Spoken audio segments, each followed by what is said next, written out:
Hello,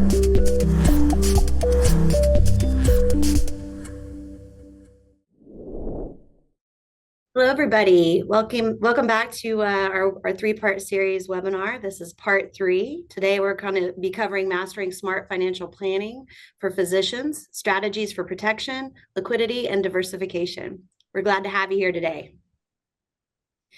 I do want to go over our presenters. First off, we have Bill Bennett. Bill is our financial architect and financial expert, and we'll be covering our webinar discussion today. Then we also have David Auer. He is the owner and founder of our firm. I'm sure many of you on this call have had the pleasure of meeting him and working with him. He has too many initials by his name for me to cover in this short amount of time. So I'll move on over to Todd Hudgens. Todd specializes in estate and asset planning. He also has a CPA and tax attorney. He's a tax attorney with an LLM in tax. And then lastly, I'm Angie O'Day. I'm the client success manager.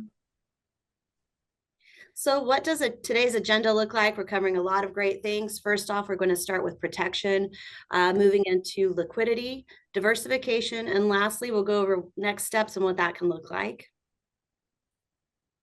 And just a quick disclaimer, we do want to say that everything that we're covering today that is discussing anything tax related or tax planning wise will be within the four corners of the tax law. All right, I'm going to hand it over to you, Bill. Hey, thanks, Angie. And so, good afternoon, everybody. And it's a pleasure to have you joining us today as we hit on a few topics and hopefully provide some insight, some knowledge, and some expertise when it comes to building out an overall financially strong financial plan. And I always address from the get-go, we talk about protection and protection-related elements first. One of the things that, if you're one of my clients that you've worked with me for a number of years now, you know that I always say that you should only have to build your wealth once. And so you should only have to build your wealth once. You shouldn't have to rebuild it halfway through, your working years or 3/4 of the way through your working years because, you're not properly protected. And your plan is not properly protected. So we're going to hit on a few pieces of that puzzle. And so when I talk about building wealth and I talk about protection, I have this theory that I call parallel paths. And one of those paths that we're on, all of us are on, is a protection path. And when we're talking about protection, we're really drilling into three main areas: protection from liability, protection from premature death, and protection from a disability. Whether we get sick or injured and we're unable to work. And when we're talking about those proper, the protections there, what we're really diving down into is the type of coverage we have, the amount of coverage we have, and how we position that to protect our financial plan. But the second piece of our parallel path is the one that's, we enjoy talking about more. It's the sexier piece of a financial plan, and that's wealth building. And when we're talking about wealth building, what we're really talking about is capital, right? We have to be able to have capital that we can invest, that we can put away, and that over time can grow for us. And what we know to be true, unless you're one of the fortunate ones that inherits a large sum of money, is that the way in which wealth building occurs happens on a slow scale, similar to this green line here on the chart. And so what we know to be true for most physicians and most high income earners in our country is that, the curve doesn't always start. It starts off pretty slow, but it takes time. It takes discipline, the power of compound interest. We got to get into our peak earning years, paying off our student loans, paying off our mortgage, et cetera, before we really start to see this curve start to take off. And it's in those later years where it's like this curve has jet fuel in it, where it really starts to build a significant amount of wealth. And so what we know to be true, though, is about 90% of this wealth building curve is not realized until our last 7 to 10 working years. And so if 90% of our wealth is built in our last 7 to 10 working years, that means there's a significant period of time that we need to ensure that this wealth building curve can be realized. So there's a significant period of time that we've got to protect this curve and its ability to become realized. And so working with folks all over the country, what I found is most physicians would tell me that they would prefer to have a 100% certainty of getting to at least 95% of their wealth building potential versus a 60 to 70% possibility of getting to 100% of it. And essentially what that's saying is it may take away 5% of your overall wealth building potential to protect the realization of that wealth building curve becoming real. So it may take 5% away, but what you're doing is you're giving yourself the certainty of being able to get there in the unforeseen event of, liability, premature death, or disability. And so the three main threats that we see facing physicians when it comes to protection, first and foremost, is at-fault automobile accidents. Seems crazy to think about, but if you drive across any major metro anywhere in the United States and you look at the billboards on the side of every single interstate, 70 to 80% or more of those billboards are going to be personal injury attorneys. It is big, big, big business in our country. And for whatever reason, the auto and homeowners insurance, the P&C industry of insurance has not done a very good job marketing what's called umbrella insurance, because I think they focus so much on just rate, that they fail to actually introduce the concept of coverage, ensuring that you have the proper amount of coverage in the event of an unforeseen accident, an at-fault automobile accident. So umbrella insurance is one of the cheapest, most inexpensive form of insurances that you can get in our country. And we always encourage, our clients that we work with that they should start with about a $1 million coverage in umbrella insurance. And then they should increase their umbrella coverage up to whatever their net worth is. And sometimes I get asked, well, what exactly is an umbrella policy? It's somewhat self-explanatory. So it is an umbrella over your auto and homeowners insurance for liability protection.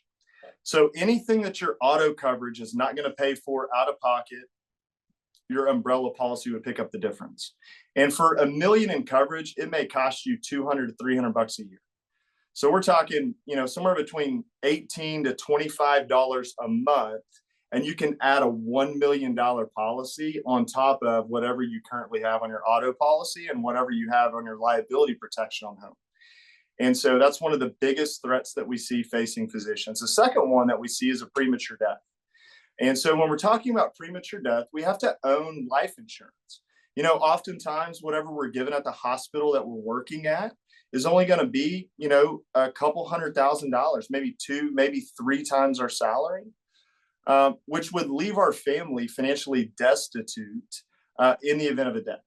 And so when we're talking about married with kids and responsibilities, and oftentimes, the clients that I work with, oftentimes it's, you've got a working spouse and a stay-at-home spouse.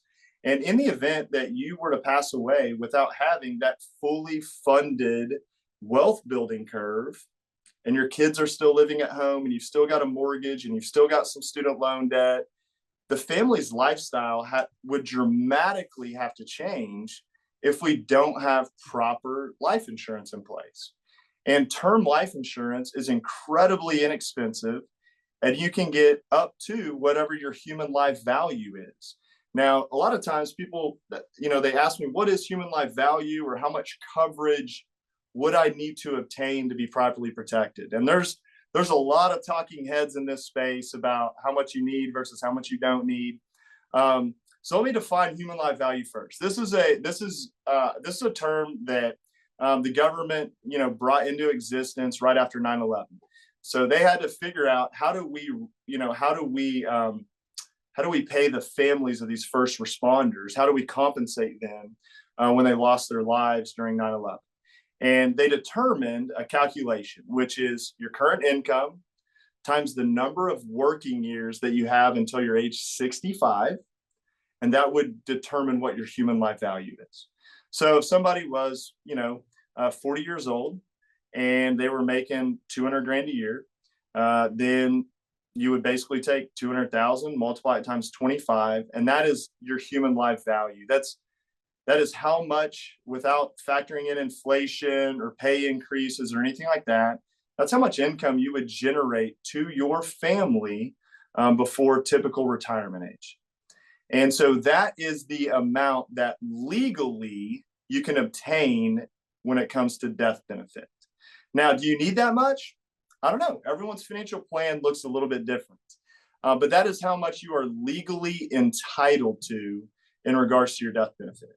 And so I teach financial literacy at a couple different teaching hospitals across the country. And so I work with a lot of residents. And so obviously as a resident, you might be making, $40,000, $50,000, $60,000 a year. And so I almost always would encourage a resident to obtain their human life value, which for them is going to be, typically around 30, 35 times their income. And so, but that's what's going to be needed and necessary because they're only making maybe 50 right now, but when they finish training, they're going to be making 350. So they're going to have a significant jump of need once they finish training. So it just makes sense to go ahead and qualify at a young age while you're healthy to get as much as you can now, and then stack on top of that when you finish training.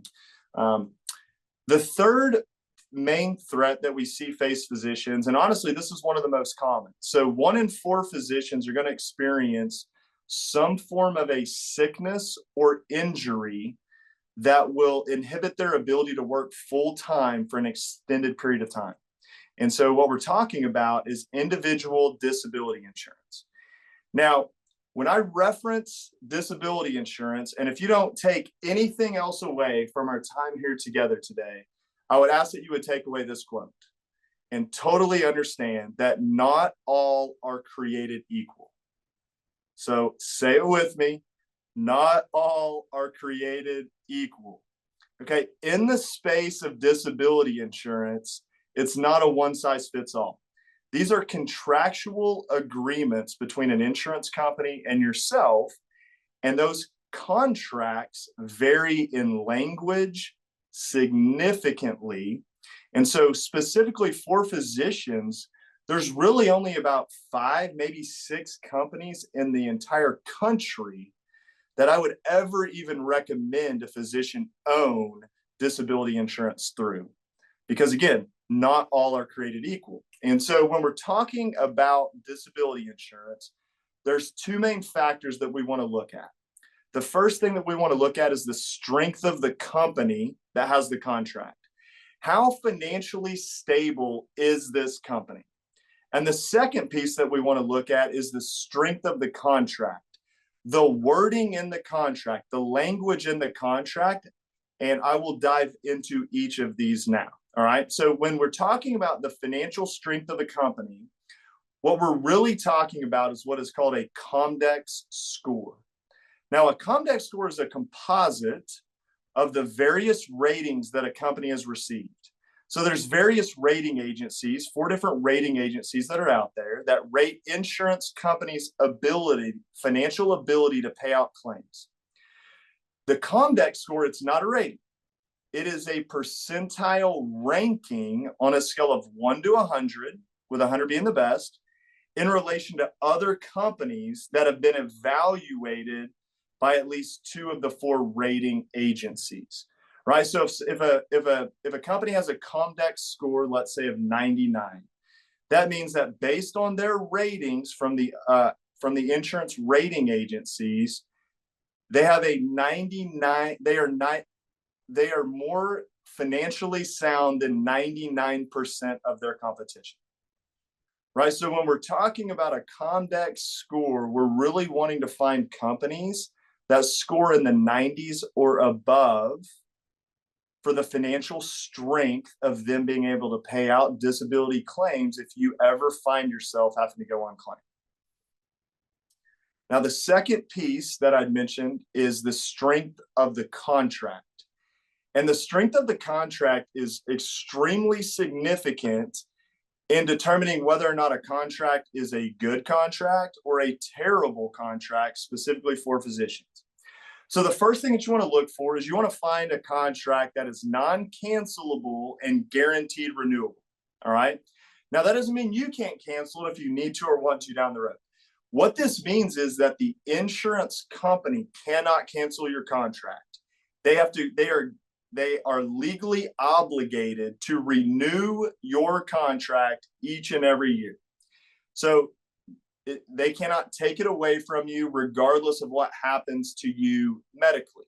So in the event that you were to experience some kind of a medical condition, they cannot take it away from you. In the event that they were to experience some kind of burden, as a company, they cannot cancel your contract. So you want to find a contract that's non-cancelable and guaranteed renewable.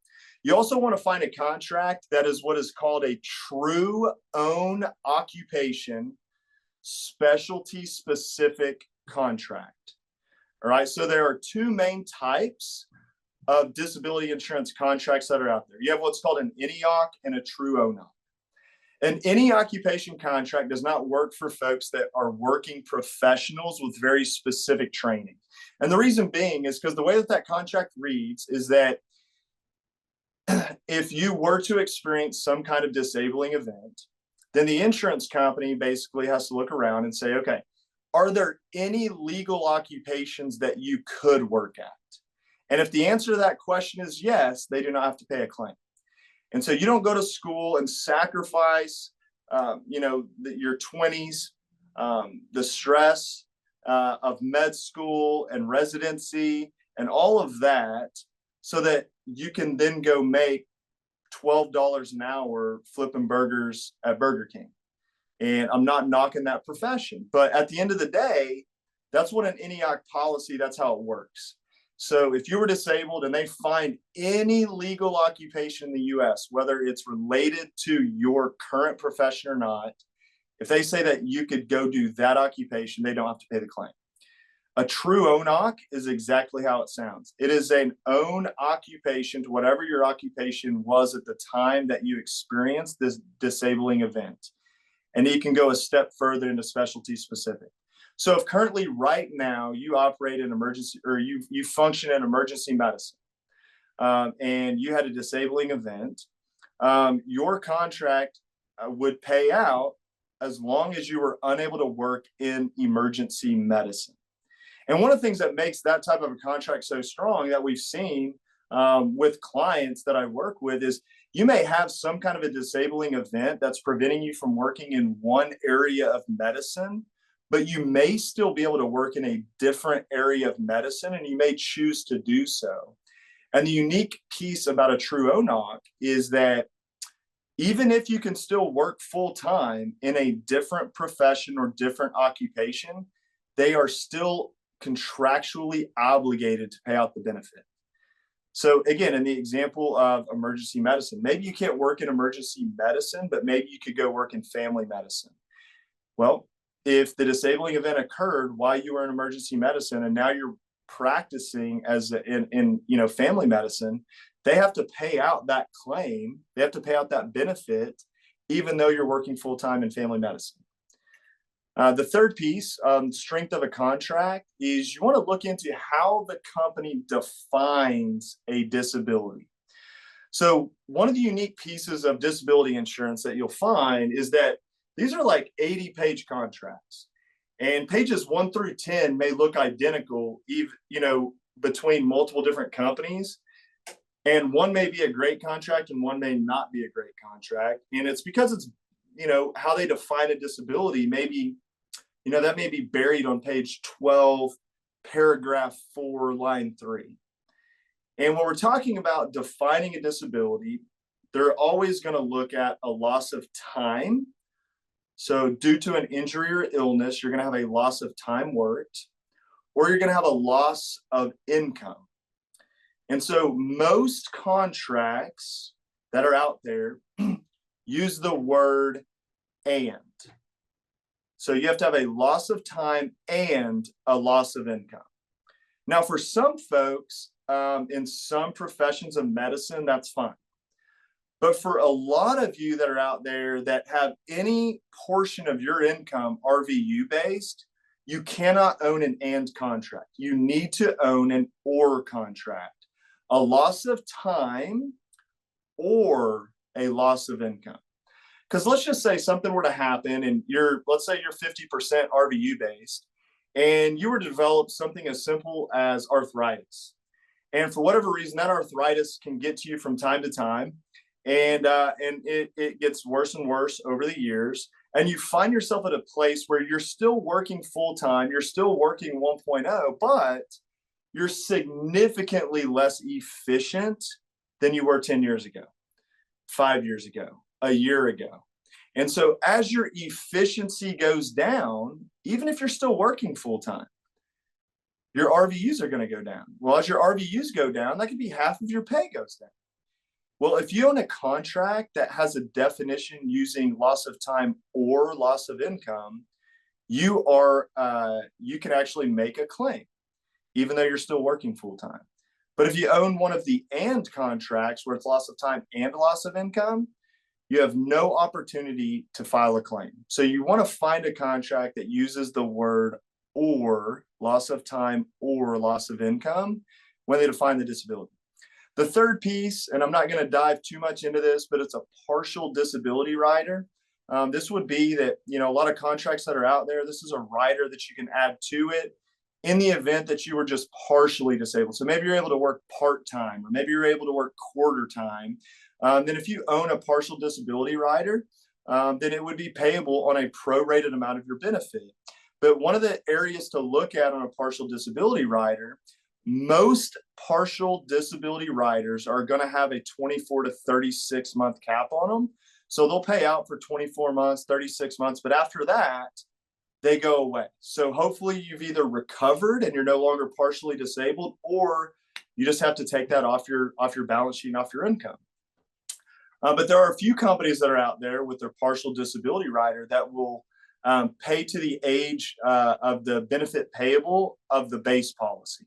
So if your base policy has payable to the age of 65, then there are some companies that would honor a partial disability rider payable to the age of 65, and that's what you would want.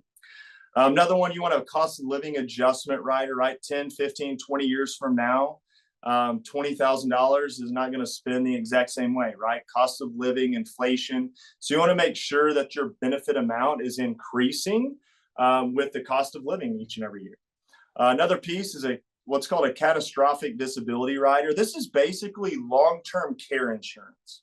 Okay, so this would be a rider that you would want to have. It's in addition to your base benefit. It's in addition to your base benefit, and it would provide, $7,000, $8,000, $10,000 extra per month in addition to the base benefit, in the event that you are unable to perform 2 or more of the 6 basic functions of daily life. And so, in the event that you needed to go into some kind of a skilled nursing center, long-term care facility, something like that, or have at-home care, hospice care, this catastrophic disability rider would cover almost, if not all, of those costs without even hitting your base benefit. And so this is a significant value here, because if you look at it as like a long-term care insurance, it's significantly cheaper than going out and purchasing your own individual long-term care insurance policy. So if you attach a catastrophic disability rider onto your actual disability policy, you're paying 1/20th, 1/30th of what you would have had to pay to just purchase a long-term care insurance policy. Another thing you want to look at is a future purchase option. And so this is more for like residents, fellows, and folks that are in the military. You want to be able to ensure that whatever your health was when you got the policy, that as your pay goes up, especially if it goes up significantly over time, that you have an ability to acquire more benefit without having to do any more medical underwriting. And that's what the future purchase option rider will do. And then lastly is the student loan rider. Very similar to the future purchase option. This is significant for residents, fellows, and military. And so having a student loan rider attached to your contract, you would have your base benefit plus up to another $2,500 a month to cover your student loan payments. So that way it's not impacting your base benefit to cover your student loans. Transitioning gears a little bit, but before I do, Todd and David, do either one of you guys have any thoughts on some of the information that I just covered? Well, I can say it from a tax perspective. So there's a little known trick. So if you know what the rules on disability insurance are, if you deduct, you can either not deduct the premiums or deduct them. If you don't deduct the premiums, then if you file a claim and receive disability income, that income is not considered taxable income. If you deduct the premiums for the current year and deduct those premiums on your tax return, and if you later become disabled, that becomes taxable income. So that could result in a haircut in terms of the income tax burden you to pay. If you do a little known trick, that is pay the current year's premium out of your personal account, not deductible. Don't report it on your tax return. And then in the following year, when the next year's premium and you're in the next taxable year comes up, your business then reimburses you for that premium from the prior year. You can deduct that on your tax return for that year. If you become disabled because you didn't deduct it in the current year, that income would not be taxable. Correct. It's a fantastic trick that I've seen you utilize over and over again with clients. So that's good. Todd, you got any thoughts? We talked a little bit last time on our last call about just some of the documents that you want to have in place if you have a disability. But the only thing I would suggest, and kind of this is going back to the legal side, but just in addition to having your disability insurance, that you make sure that you have some of those estate planning documents that we talked about, that you have a power of attorney in place, a healthcare power of attorney, financial power of attorney, healthcare power of attorney, and some kind of advanced directive. So it's important to have those legal documents as well. No, absolutely. Oh, it's great insight. Okay, very good. So transitioning gears, second piece that I wanted to talk about outside of protection today, for all of you viewers, is about liquidity.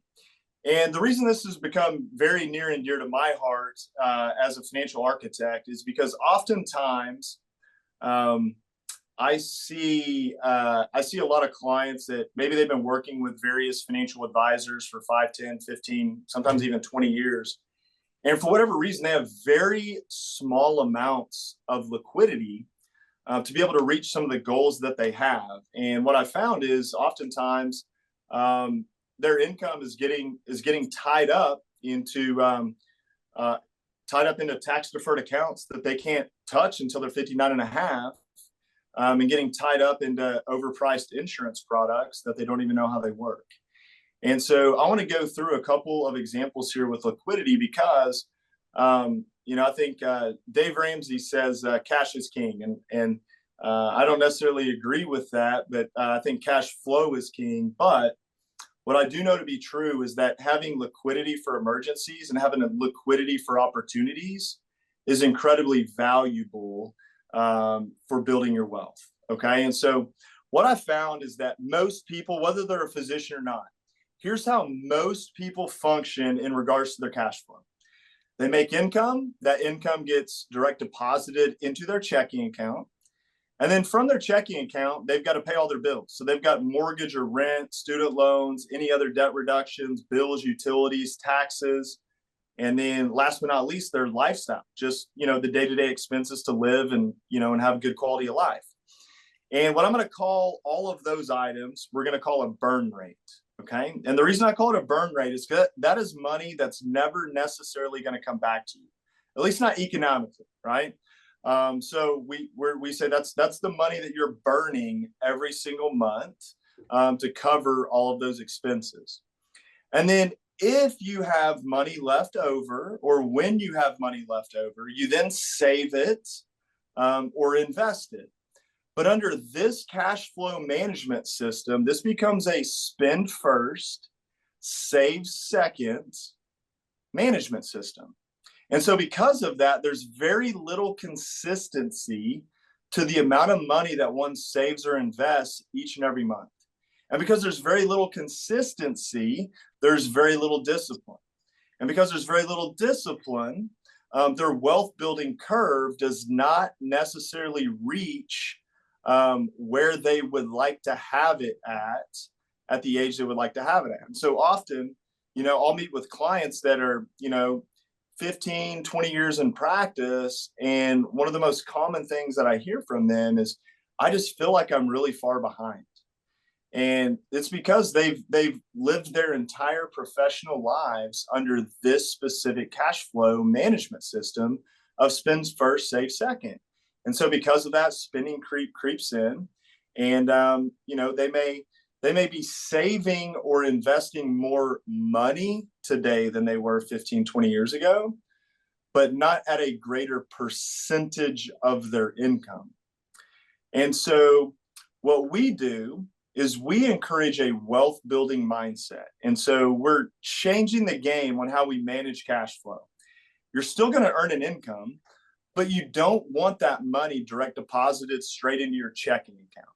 Because at the end of the day, your checking account, my checking account, it's really just a spending account. We just spend money out of it. So instead of having our money direct deposited into our checking account, we want to actually have it put into what we're going to call a wealth building account. Okay. Now, a wealth building account in and of itself is not going to build wealth for you. All right. There's just a couple of rules on a wealth building account. Rule number one, it needs to be a guaranteed account. This is something that you cannot afford to have going up and down, up and down, up and down based on the market. So it needs to be a guaranteed fixed account that can only go up in value. The second rule I have with a wealth building account is it needs to be 100% liquid at all times. So if you need access to the money in the wealth building account, you have access to it. And then third, you want to try to keep pace with inflation. You don't want to be losing purchasing power by keeping money in your wealth building account. And so a prime example of what a wealth building account would look like would be, let's say, like a high yield savings account through like SoFi or Ally or one of these online banks, where you can go get, a 4.5, 5.25 rate right now because interest rates are so high. And you have all of your income deposited into that account first. Then from there, you pay yourself a salary out of that account into your checking account. And that salary should be equal to your burn rate plus a little bit. And so if you're paying yourself a salary into that checking account, you now are covering all of the things that you were under the old management system, right? Mortgage, rent, student loans, other debts, bills, utilities, taxes, lifestyle. But what we know to be true with this model is now, because this is a save first, spend second model, you now have very consistent and very disciplined capital allocations going out of your wealth building account towards your savings and your investments. This becomes a save and invest first, spend second model. And this one program, this one change to how you manage your cash flow can significantly set you up for success over time. And I've seen it happen for, attendings that are in their mid 40s. And I've seen it happen for residents that are just finishing up training. And so it doesn't matter where you're at in your physician life cycle, changing to this type of a system for managing your cash flow is paramount for you being able to reach where you want to reach in regards to your wealth, at what time frame you want to be able to reach it. So you can hit your goals when and how you want to be able to reach them. Okay. Again, David, Todd, any thoughts on this ideology here? Well, what it does, I think probably more important that it wasn't that big of an issue a couple of years ago is there's no reason today to just have money sitting in a checking account, not earning, 4% plus interest. I mean, it used to be that it wasn't that big of a cost or opportunity cost. Now it is. Yeah, absolutely. Absolutely.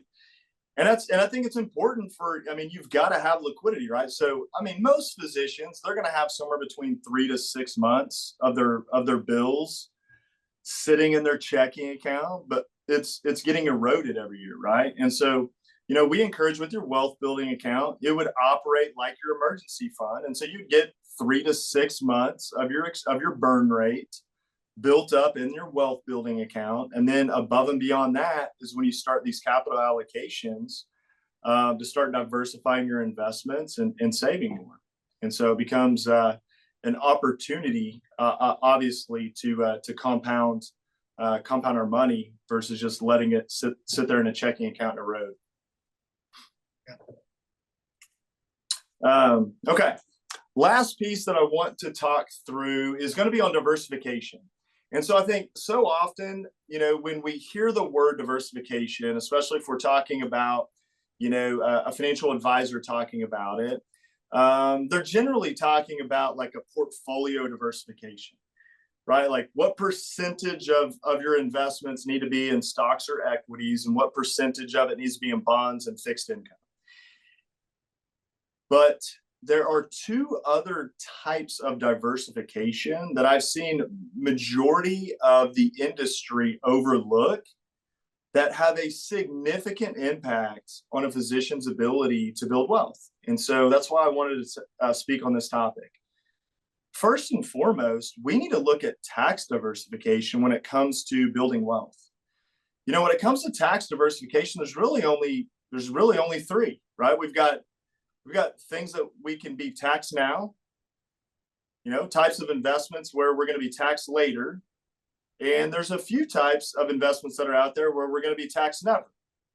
And we need to make sure that we are diversified across all three, so that when we get to retirement age, when we get to, the back half of the mountain, so to speak, where we start withdrawing from our retirement assets, we are minimizing what our tax burden is, because it's at that point where we're not practicing anymore and we're living a little bit more off of a fixed income. We're living on our retirement withdrawals that, we need to be, as tax efficient as we possibly can, because we're on that fixed income.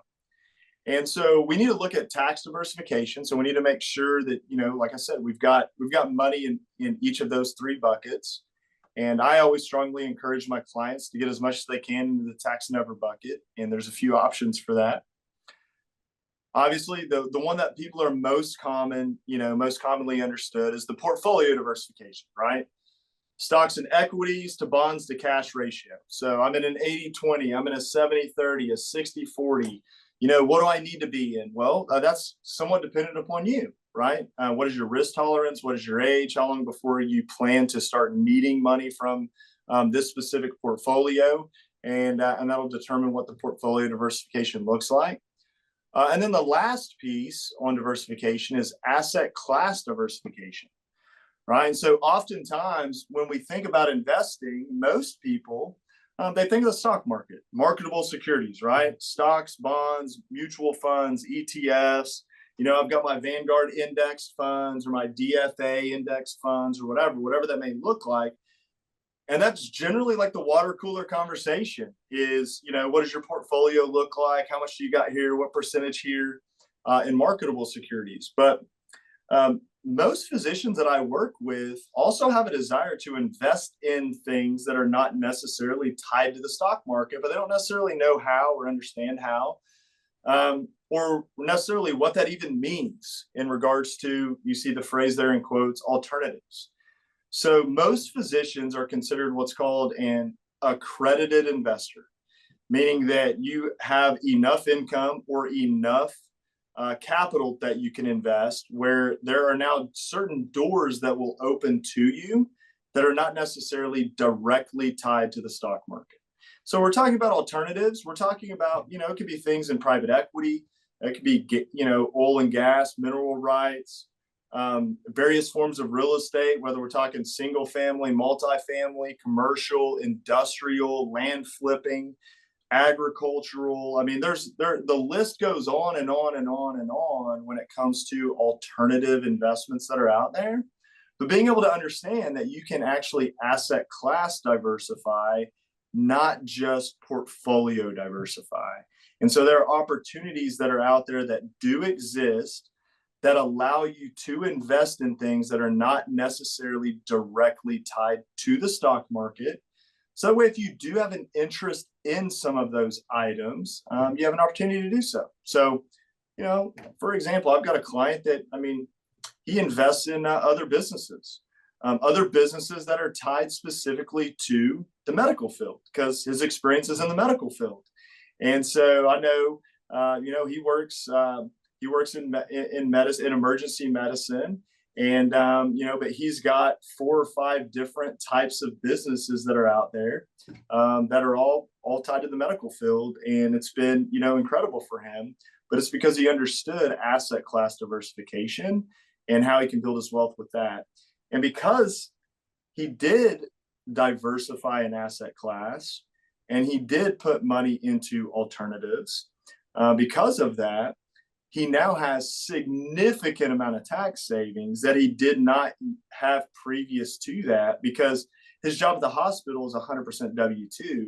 So very limited in the tax planning that can be done. But because now he's got these 4 or 5 businesses that are out there, there's a significant amount of tax planning that can be done to really, you know, improve, obviously not just his wealth building and what that looks like, but be in a position to improve what, you know, his tax planning looks like, both short-term and long-term. So,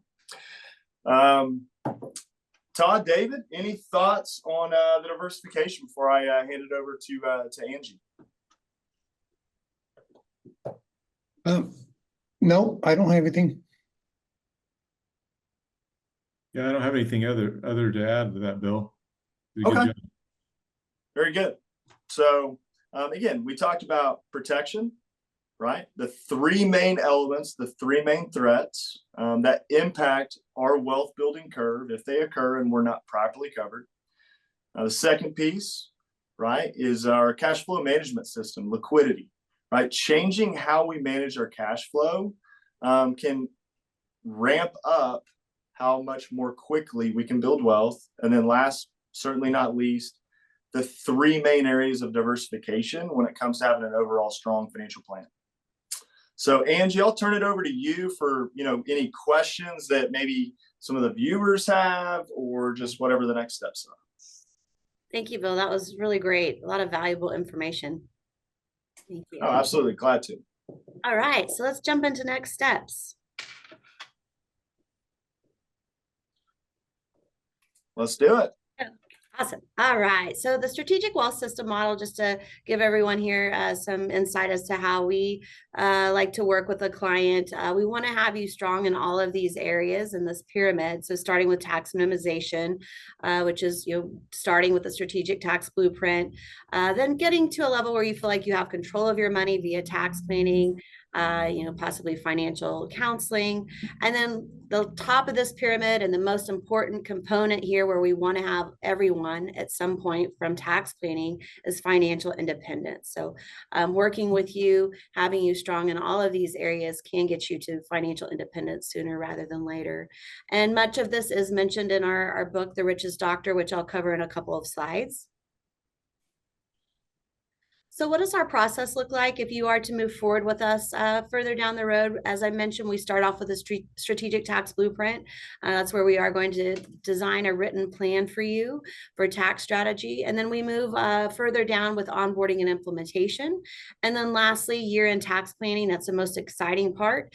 That's where we're really going to truly show you everything that we can save you with tax planning. We do dive a lot deeper into this process when we partner with a new client, but this kind of gives you a light overview of what we do. And I do welcome you to schedule a 30-minute introductory call with me if you haven't already done so. I would love to meet with you to assess your current tax situation. You'll kind of uncover a little more about our unique process with tax planning and see if we are a good fit for doing tax planning and implementation. You can scan the QR code and scan that way and schedule with me that way, or contact me directly with email.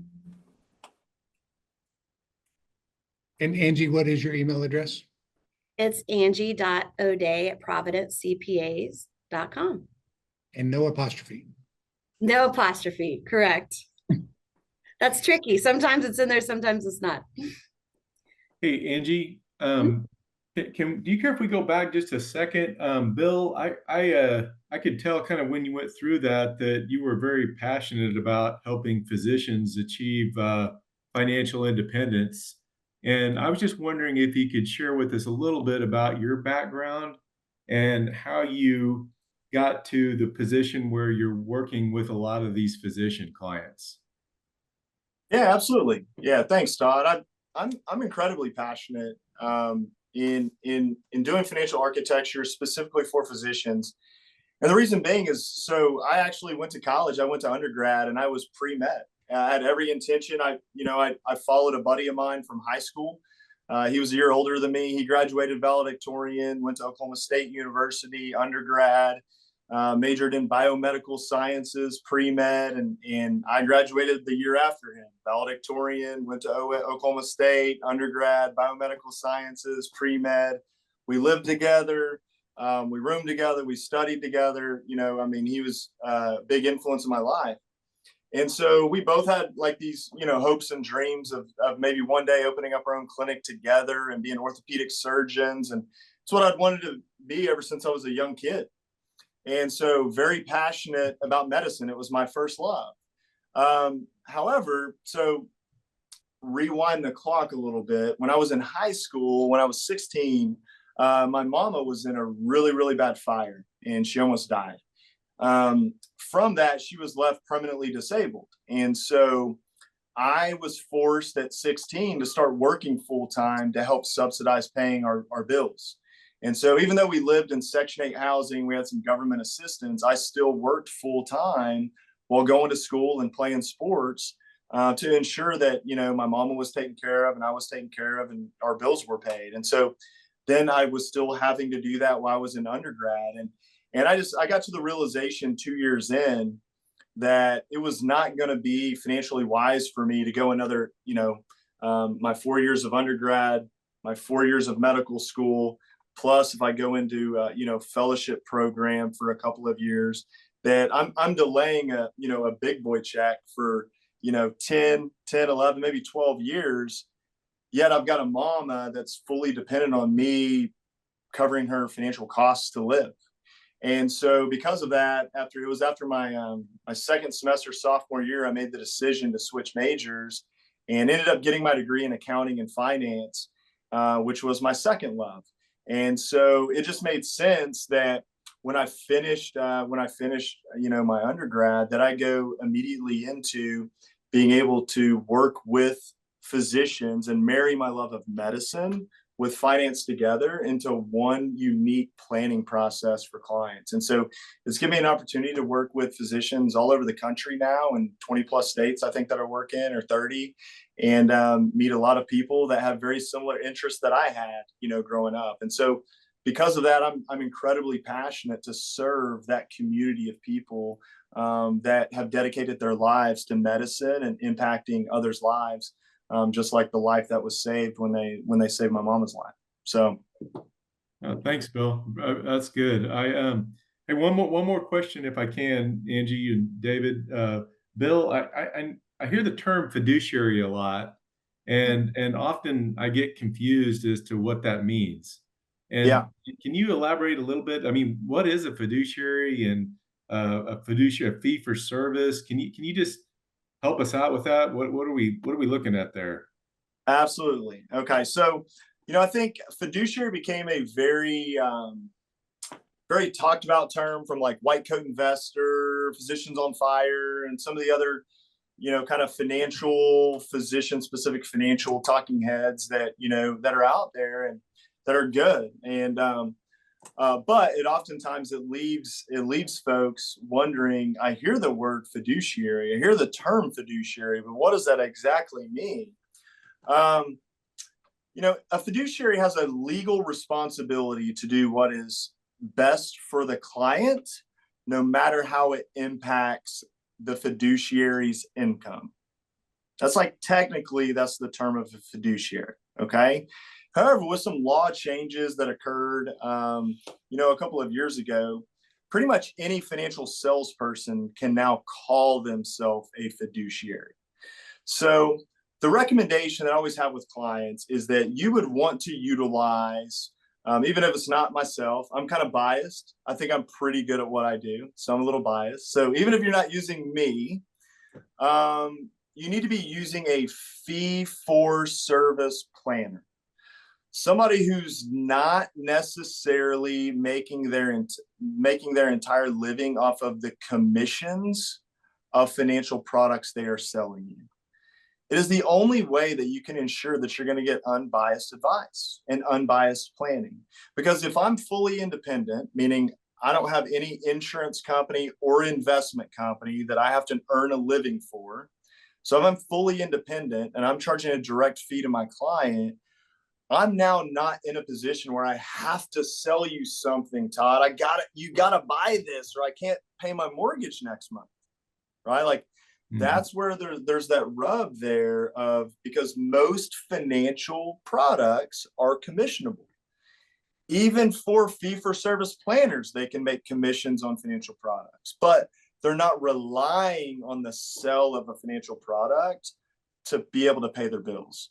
And so that's why you really want to look for a fee-for-service planner when it comes to doing your financial planning. Oh, thanks, Bill. Thanks for sharing that with us. No, absolutely. Great questions. Thanks, Todd. Really great questions. Okay, move on to wrapping up everything. We do have, as I mentioned, The Richest Doctor. So you can scan this code as well to get the first 2 chapters for free right now, and get a little insight, a little flavor of what our perspective on tax planning. I think you'll really enjoy it. And there's also more information on how to schedule with me in the chat if you do need to access my email address or have some follow-up questions. But let's jump into Q&A, Todd. I think we have some live ones here. Are you ready? All right. Someone here, an attendee, wants to know, how often should I review and adjust my financial plan to stay on track with my goals? That's a great question. And everyone's situation looks a little bit different, but what I encourage folks is it should be no less than once a year, no less at a minute. Like I always encourage my clients that I work with, I want to, once we get their planning, kind of their initial planning in place, right? I call it phase 1 planning process with me. But once we get most of their initial planning in place, I encourage folks to meet quarterly. Quarterly or semi-annually, depending upon where they're kind of at financially in their, in their wealth building curve, where they're at in their practice. But at a bare minimum, it should be once a year. But I always encourage people, once a quarter or twice a year, semi-annually. Okay, wonderful. Okay, next up, we have someone that wants to know, how can tax diversification impact my overall financial strategy? That's a great question. And I know David will speak into it here in a minute, but it's a couple things.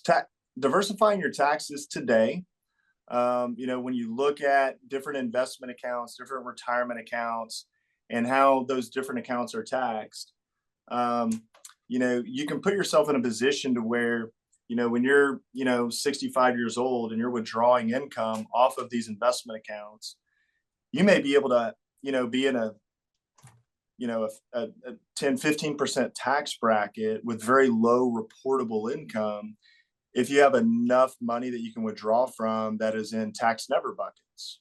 Tax never buckets being, a Roth or backdoor Roth IRA, an HSA, properly overfunded whole life insurance can be utilized for that. There's different strategies that can be utilized, but there's only a couple of accounts that the government allows for tax-free income.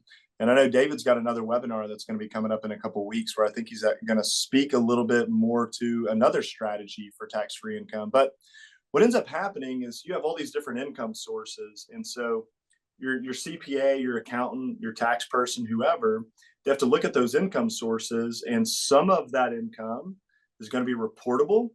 some of that income is not reportable. And so if you have tax diversification across your investments, you can now pick and choose which investments you're going to pull money from this year to determine what your overall tax burden is going to be at the end of the year. Right? So some years you may pull more from your tax later bucket, which means you're going to be in that withdrawal period, you'll have a higher tax burden that year. Whereas but maybe you do that because you also have more tax write-offs that year. Whereas a few more years down the road, maybe you don't have any tax write-offs or very minimal amount of tax write-offs. So you need to pull more money from your tax never bucket. Does that make sense? Mhm. Yep. And so, that's more in the withdrawal phase. We're talking about the accumulation phase. Again, it goes into the overall tax planning strategies of today, right? Of how you can do your absolute best to minimize your tax burden today without maximizing your tax burden tomorrow. Great question, though. Yeah, definitely. We have one more before we wrap up. I know we have a hard stop at 5 today. The last one is, how can I ensure my financial planning strategies are up to date with current market conditions and tax laws?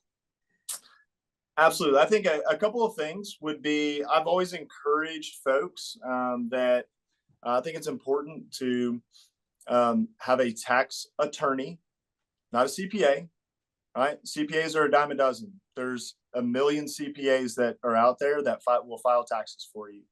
You need to have a tax attorney, somebody who's actually keeping track and tabs of tax laws to maximize your tax savings today, tomorrow, and in the future. Okay. And so I think it's incredibly important to have a tax attorney. And then the other thing, I mean, similar to, in the medical field, I think it's always good to get second opinions of what your financial plan looks like.